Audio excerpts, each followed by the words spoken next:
Hey, it's Clay, and this will be a video chart on ticker symbol TTPH. We will take a look at the 30-minute time frame.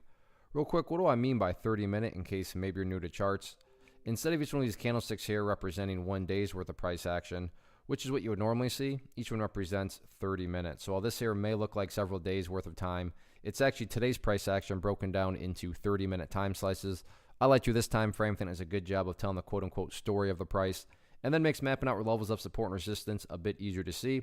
I don't mean to state the obvious, but I will anyways. Absolutely monster move today, not only from a price action perspective, but you look down here at the volume, and by far the biggest volume this chart has had for quite a while. So a lot of eyeballs on this one after the price has bottomed out and really came back to life today. So let's first start by mapping out some levels of support.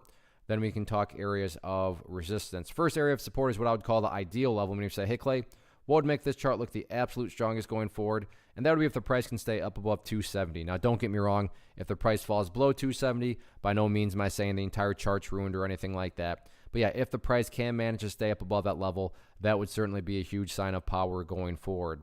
Next level of support after that, down here at $2.50. So 250, 270, two of the near-term levels of support. Taking a step back, though, and looking at the big picture of things, that is where the purple line comes into play, which is the famous 50-period simple moving average. Now, this purple line definitely assumes that you care about more of a broader picture of things.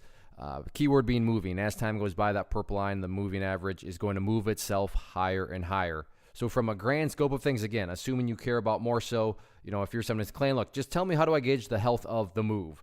This right here being defined as quote-unquote the move. How do you gauge the health of that? Just watch the purple line. As long as the price stays above that purple line, as the purple line itself moves higher and higher, then the bulls are in full control of the current move, full health, however you can best visualize that. Again, yeah, if the price could stay above 270, that would be great. But from the big picture of it all, as long as the price is above that purple line, the bulls 100% own the current trend. Now, what about areas of resistance? If this upwards move is going to continue, this is where things get pretty exciting, but I don't want to come across like it's going back up to 550 or anything, but the price is now starting to approach a very, key area because the high of it was back here right around, 285, and now the price is still right around that area. So essentially a little miniature blue sky breakout here with the next level of resistance not being until that 200 period up there, which right now is valued at 373, yes, but again, moving average, so that level will be moving downwards and that price level will be going down. But the point here being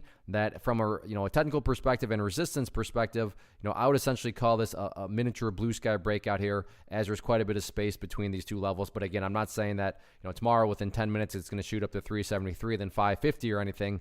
But there is a lot to look to. There is a lot to like about this current price movement, especially if this candlestick here can continue on upwards on the higher volume.